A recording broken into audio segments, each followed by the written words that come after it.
Баарыңар эле картошка казып атат болушуңар керек. Картошканы айдаганда дагы, түптөгөндө дагы, отогондо, сугарганда дагы жалгызсың, казганда дагы жалгызсың, бирок казып бүткөндөн кийин картошка сурагандар кайдан жайдан пайда болуп калышат. Доскай берши бир мүшө күрөнүк. Сорттолчу тияктан. Өлчөй сорттон убакыт жок, муну эле алып кете берейинчи. Доска жеңге бир мүшөк картошка көрөсүңбү? Айлыктар бүткөндөн кийин шаардыктар баштайт. Ырас картошкаңды бүтүп алып турбайсыңбы? Ооба бүттүк.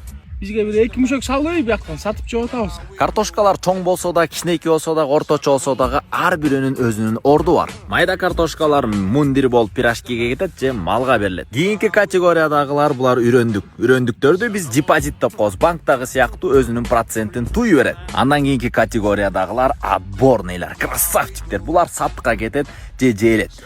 Же могу окшогон кесиктерди шаардыктарга салып ийебиз. Шаардыктар жегенде эле билбей жардам берип турсаңар андан сонда.